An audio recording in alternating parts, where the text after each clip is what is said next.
third largest financial group in Jamaica, with a footprint internationally in the United States, in Canada, and the United Kingdom. I studied at the University of the West Indies, did a master's in accounting. I have been recognized locally with the Order of Jamaica. So formerly they called me Hon Earl Jarrett. And I have also received a number of honor doctorates from universities in Jamaica and in the UK. So did high school in Jamaica, then to university. After university, I worked with Pete Malik Mitchell, now called KPMG, as an accountant, as an auditor accountant. Left there after 7 years to join a company called NAM Insurance Company Limited, which was a general insurance provider, founded in Jamaica in 1934. Then on to Geddes Grant Distributors, a subsidiary of the Nila Massey Group, as the financial director for one of their subsidiaries, for Geddes Grant Distributors itself. Then from there on to Jamaica National Building Society in 1997. And I've been working hard to transform that organization for the institution that you have to do. So that in a nutshell is my entire history. Socially, I've been involved with a number of charities in Jamaica. I chaired the Jamaica Cancer Society for the last 30-something years. I'm an electoral commissioner. I'm a commissioner on the electoral commission of Jamaica. So I'm the guy among a team of persons responsible for the provision of fair and fair elections in Jamaica. Well, that's a big one, eh? Yeah. I'm also the chairman of UWI, University of West Indies Mona Campus Council, and director on most of the boards in the Jamaica National Group, and also on the Federation de International de Automobiles, FIA. I'm a member of the board of their FIA Foundation and a number of other Clearly, I was just thinking, someone very close to me once said that sleep is highly overrated, and without saying it, I get the sense that triggers for you as well. Yes, it's all doing one thing. I'm working for the advancement of Jamaica and the advancement of the people of Jamaica. Awesome. That's what I do. Fantastic. You don't look like you're losing sleep. So, whatever you're doing it is working for you, and it certainly is an illustrious career. Was accounting always your passion? Is it always what you knew you wanted to be or had to be? Yes, it has been. It has been a rewarding experience. It has taken me around the world, actually. So between my work and my social engagement, when I say social engagement, my non-governmental organization activities, it has taken me around the world. I've met some great people in the interest of our country. Yeah, awesome. Fantastic. It certainly is. I listened to you speak, and I know I'm going to make a pitch at the end of our little chat here today. So I'm just, setting you up for that one. But we'll stay true to the interview for now. Yes. All right. So, we know that sleep is not one of the things that you absolutely must have. But what are some of your guiding principles for what fuels you? Core set of values, which have been instilled in me from I was a child, and which I have brought to the business world as well. Among them, respect for others, integrity, what I say I must do, and not recognizing that somebody's identity is who they are, and therefore in everything I do, I try not to destroy a person's sense of his own identity. I try to help where necessary, but not destroy. And determination and a sense of the fact that you can pretty much do anything. There is no limits on you, but you need to believe it yourself. So in terms of the things that drive me every day, and we're as good as anybody else in the entire world. I see the world as my playground, and I will try my best to embrace that world, embrace a global space. I too have a right to be anywhere. Awesome. That's fantastic. A lot of those actually resonate significantly with me, and I think that if we live by these core values and principles, and instill into our upcoming generations, we certainly will be in a very good place. Yeah. So we spoke about your core values, but one of the questions I love to ask is, if you were to pinpoint one thing that keeps you up at night, particularly in this environment, what would that be? Well, we live in a very risky time now, and so you have many things that bother me from time to time. The economies of the world, the fact that nation states seem to be moving into greater levels of nationalism and isolation, and the impact that will have on my own country, my own organization, in terms of ensuring that the management is on point and that they're aligned with our central objectives, and they won't in their daily activities drift off into adventures which are not consistent with those values. So those are some of the key things that keep me up. If I can go to sleep understanding that tomorrow morning people will be moving to the rhythm that we had established before, the rhythm built around a set of those same core values that we spoke about, the rhythm built around a strategic plan, and the intent in that strategic plan, then I'm okay. But the problem, as you know, is that it doesn't always go that way sometimes. Yeah, I suppose one of the great traits of a significant or powerful leader is understanding that, the best laid plans are only exactly that, a guideline for, how you would like life to go, but it doesn't always work out that way, does it? Yes. Yeah, so your ability to change pace is really critical. Yeah. So perhaps now we can focus a little bit on, what drove the decision for JN Bank to embark on this journey and expand its footprint and operations more fully or more holistically into a commercial entity in the UK market. That is certainly a significant achievement, not only for your institution, but certainly for the Caribbean as a whole. Well, I start by saying that in 1948, you had a number of Caribbean people who went to the UK on what has been famously now called the Windrush generation. And they went to the UK following the war to help the UK to rebuild after the war, to provide services as nurses, teachers, and other areas of the professions required after that war. Those Jamaicans went, or those Caribbean people went there with an objective to return to their homeland shortly thereafter. 70 plus years later, they're still there. And they are a network of second and third generation Caribbean people, commonly called the Caribbean diaspora in the UK. Jamaica National, many years ago, began to establish business relationships with those Caribbean folks, encouraging them to save in the Caribbean space in Jamaica and to ultimately buy homes, and we continue to provide a sort of bridge between those citizens and the Jamaican community. In later years, we decided in the 1990s to establish a formal remittance company, competing with the Western Unions and MoneyGrams of this world. And that entity grew quite significantly. We have a presence in the United States, in Canada, in the UK itself, Cayman Islands. We actually have a little footprint in Ghana, in the Philippines, all over the world now. And so our organization began to take on a very international flavor. And thankfully, the advent of the internet provided a highway by which we could conduct business in a number of spaces around the world. But to make all that work, you need good banking. You need good correspondent banking.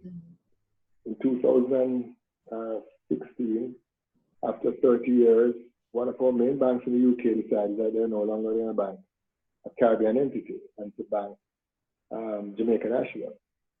And that started a cycle called the de-risking experience of the Caribbean space. There's a website that we created called CaribbeanDerisking.com, which sets out the implications for de-risking.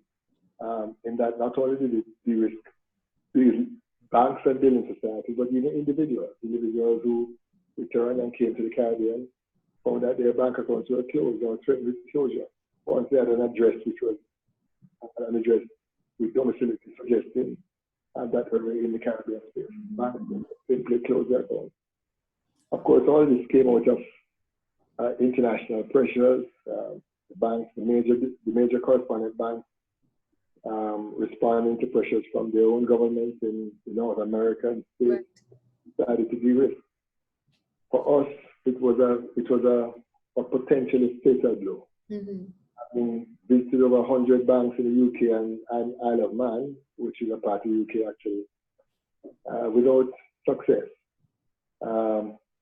We decided to open a bank in the UK to provide our own banking services. That was a process. It involved negotiating with regulators, negotiating with the government to ensure that we were well placed to do this bank. We work with consultants. In fact, it was PricewaterhouseCoopers in the UK who helped us to put together the plan to put to the PRA, which is the Prudential Regulatory Authority in the UK. And you know, in December of last year, December 12th last year, we were granted a license to operate a bank in the UK. But it was a process which required that we had to now adopt to the standards in the first one. A regulatory business plan, you had to do an internal capital adequacy plan, internal management plan. And these had to be reviewed by the regulator. And then we had to put together a team, a management team. We had to ensure that there was a good governance structure in place. We had to put in place a board. And all of that we did over the period of time, leading up to the bank being licensed in December of last year. Okay, congratulations. That, like I said before, I mean, this is a massive achievement, not only for you, but certainly for the wider Caribbean as well. It was existential. It was, yeah. It certainly would have been. That's understandable. You kind of opened the door, so I'll take the segue into asking a little bit about some of the regulatory hurdles or challenges that you may have faced in moving this agreement forward. There was, in fact, the experience in the UK was not a bad one with the regulators. In fact, a number of our Caribbean central banks need to look to those experiences. Because what England did was that it had in place a guideline to facilitate the creation of new banks. The regulators' attitude was one that was proactive and positive. They assigned a person to meet with us and to ensure that we were going along the steps set out in their Prudential Regulatory Authority guidelines for the creation of new banks. They had a prescribed set of steps and a timeline for approval and the requirements, and so they worked with us, and it was in fact a positive experience, and not one that really put up hurdles in front of you. So that is something I think that we could all learn from in the Caribbean, and it was all part of England's drive to ensure that its financial structures continue to grow. And through that process, they have been able to introduce a lot of fintech-based banks in the UK, which would not have happened had the regulatory platform not been set for it to happen. And so my one recommendation to the region is that it look to those procedures established in England to ensure that London remains the financial capital of Europe, and to assume policies and procedures and rules that would support the creation of new banks once they've picked and passed the requirements. So you really believe that then there is an opportunity for other banks to follow in your footsteps, knowing that it's not an extremely or adversely arduous process? It is not extremely arduous, but it has to be done properly. In other words, if you can put together a business plan which meets the requirements of the regulators. If you can show what is your market, then you will be able to get a license. Okay. And so it's really up to you in terms of what you're proposing to make sure it is solid and acceptable by to the regulators. Mm-hmm. And in terms of this bank that we've done in the UK, it's heavily technology based. Mm-hmm. So it's a digital bank with one branch, with one physical branch. And that branch will be a digital branch as well, where a person will go to that branch and be able to interact in a digital way with the bank. But it's also designed in such a way that the system will not necessarily turn away customers who are from the Caribbean who don't meet the requirements in the UK, particularly long-standing customers of JN itself. Right. The system will flag that person to receive a phone call and to be spoken to directly. Okay, and that is in the event that they are doing non-digital type transactions, or they would want to. If they're applying for a loan and the application, the system declines the loan, it's not an automatic decline for Caribbean folks and people who have done business with us for a long time. Okay. But a prompt to call the person and to find out, because the system will tell you why they would have failed. Mm-hmm. A conversation with the person along the pathway. So what are the reasons why they failed and what they need to do to reapply. Okay, that's fantastic. That certainly is, it certainly helps to further the cause of the average citizen, I would imagine, particularly the demographic that you would be servicing. Speaking of the demographic, what sort of composition would your membership be or look like with the bank in the UK? Well, of course, it would initially be the people who would respond first would be the Caribbean people, Jamaicans and Caribbean folks. Right. But our intention is to focus on that market.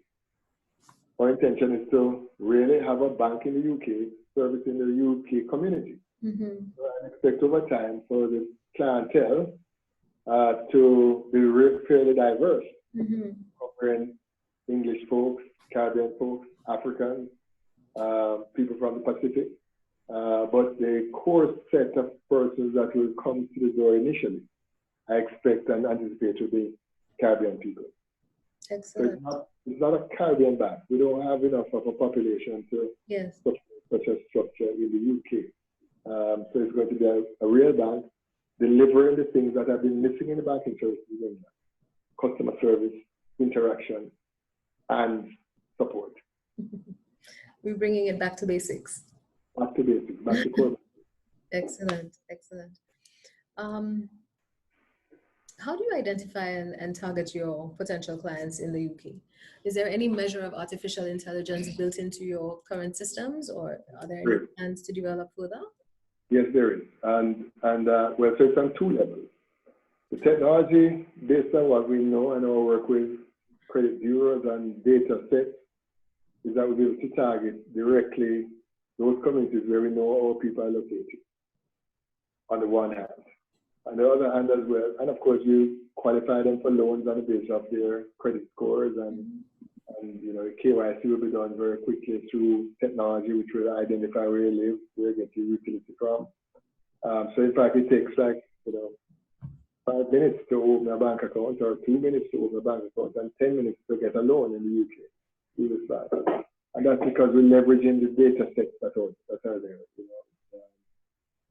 Credit bureau information, information from the relevant bureaus over there.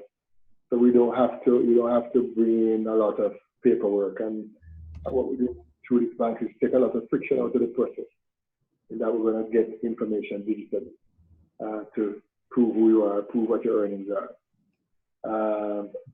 And so yes, indeed, it's all automated intelligence or artificial intelligence, if you wish. That will drive some of these decisions that we have to make in the bank.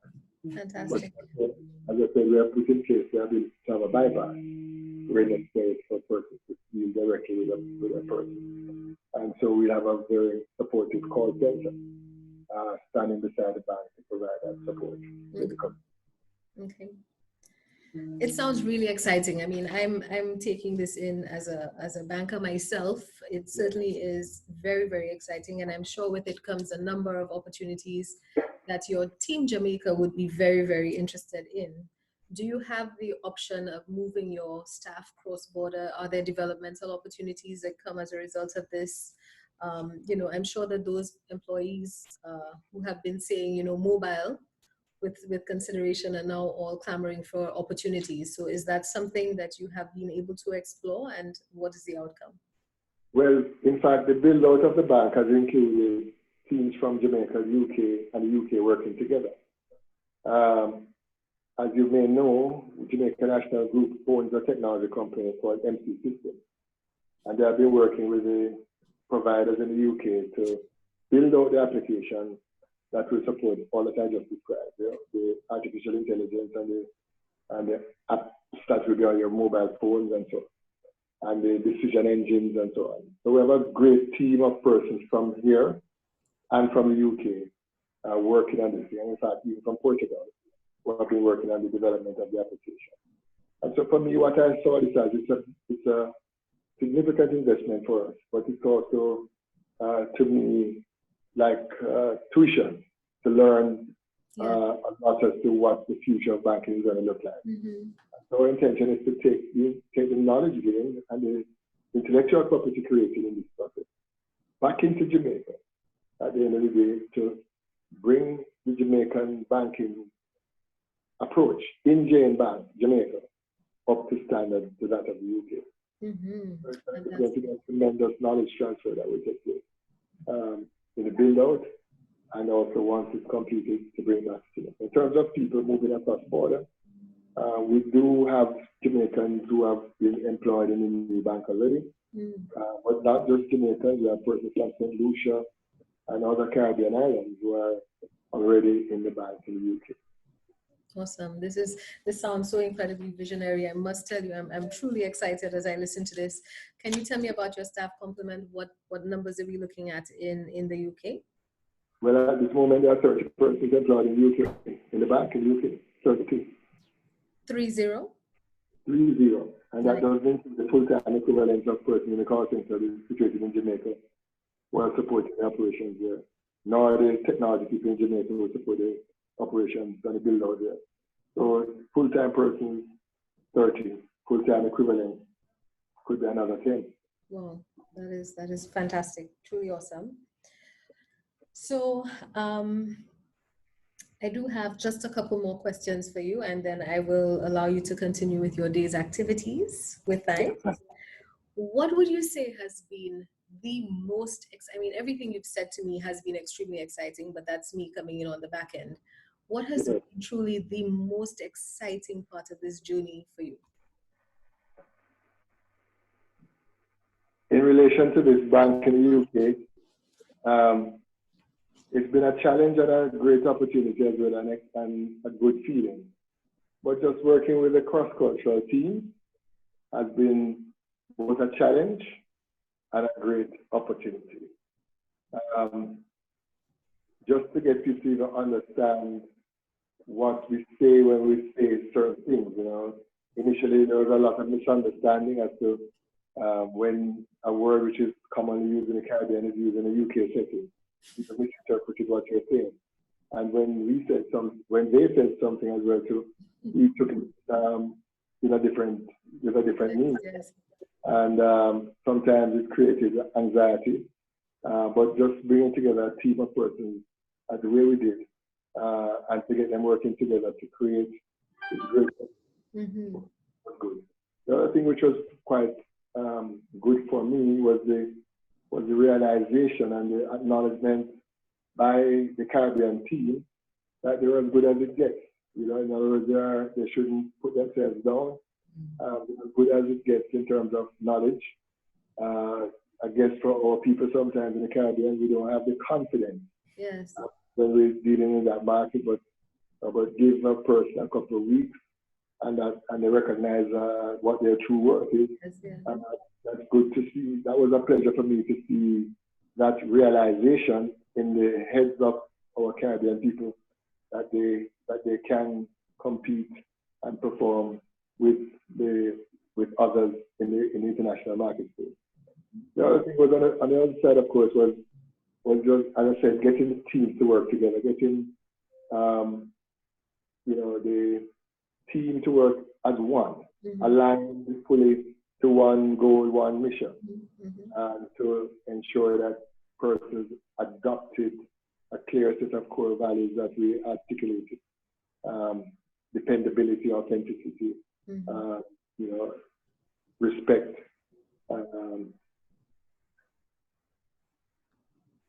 Was a good thing to do, and it was good to share the Caribbean culture with the British team, and so that to me was a good experience. That's fantastic. I'm sure that the HR professionals across the banking sector in the region will absolutely love what you just said in terms of our people becoming confident in our own abilities, because quite often we hear, when a Caribbean person has put their stamp on something internationally, it is understood and it is known to be a Caribbean person because we give it our all. So for us to come to that realization truly is a fantastic thing, and certainly a step in the right direction as well. Yes. How does this move change the way in which JN Group positions itself in the UK in terms of its standing in the business community? One, and two, are there any goodwill or philanthropic events that you take part in the UK that would be significantly different from what you do in Jamaica? Well, in terms of how this positions us in the UK, last year there were 3 banks that were approved for licenses, and we were one. That's a reasonable achievement, I think. Reasonable. So, and also, we are the first Caribbean institution to have been so licensed in the UK. That's also a good move, and it also puts us in a good space. The British government has been very supportive of this endeavor, and our Caribbean government have also been very supportive of this effort. And so, in a sense, we have played an integral part in building out a closer relationship with Britain, particularly in this post-Brexit era, when Britain now looks to re-establish a tighter relationship with its Commonwealth. We find ourselves well placed in that process. Yes. And in a bit of a way, we've been part of the expansion of our foreign policy strategy in the UK post-Brexit. Fantastic. That is truly awesome. And, kudos to you and your team, Mr. Jarrett, for what you have been able to accomplish. Just one other question for you. Given the uncertainty that we've been facing, particularly as it comes to de-risking, how have you managed to maintain a positive, focused, ever-ready, can-do team? Because clearly that's what it takes to be able to accomplish these things. Well, if you have a philosophy that problems are to be solved, and you pass that on to your team, it's nothing personal. You don't have to take it personally. Stuff happens, as they say. Our job as leaders is to find a way to find solutions to those problems. And what I've found over the years is that the Caribbean people will respond positively if the leadership doesn't falter. Right. And so I need to ensure that I'm sending the right messages all the time, that the level of the leadership that I provide is palpable and transparent, and people must trust me, as to what we're trying to do. Because as you would imagine, this decision would not have come without doubt. People would have said, why make this investment here? Let's concentrate on your home territory. But they need to trust you, and they need to have a clear idea as to what you want to achieve. And once we made a case that this was not just a sort of flight of fantasy, but really an existential move to protect our organization going forward. So there was no resistance at all. And persons just came on board, worked very long hours. As you know, the time differences between the two countries are, meant sometimes that people in Jamaica are working through the night. So sometimes we wake up at 4 o'clock to attend a meeting in the UK.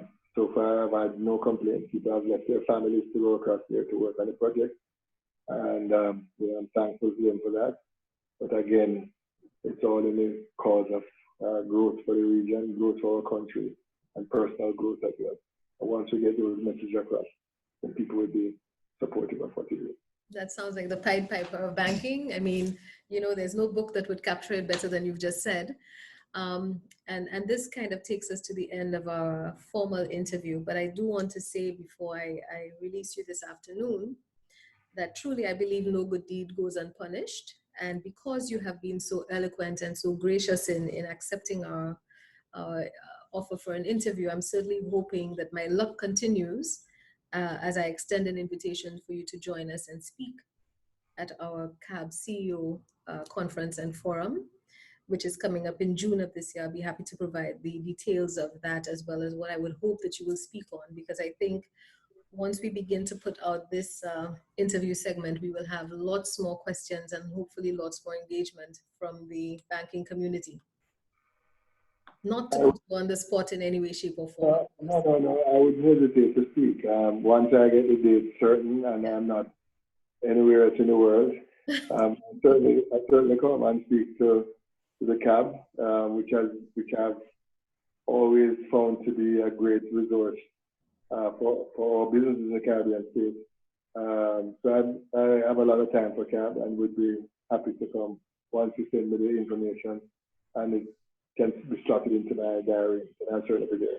Excellent. I can give you the dates now, June 5th and 6th, but I will send you something formal. What country? We'll be in Miami. Miami. Okay. Yes, we're doing this to make sure that it's just a hop, skip, and a jump away from you. Okay. So we're making sure we don't pull you away for too long. But I truly do want to express thanks on behalf of the Secretariat as well as the directorship of the CAB. Yes. So that it is, difficult to put the time together, particularly with the changes that you're going through. So I am truly, truly humbled that you took the time to speak with us this afternoon. And again, I have no shame in saying that, you have been very gracious. And so I will be calling on you again and hopefully the result will be the same. Well, I'm available to you. Thank you so much. I appreciate it. Thanks again. Thank you.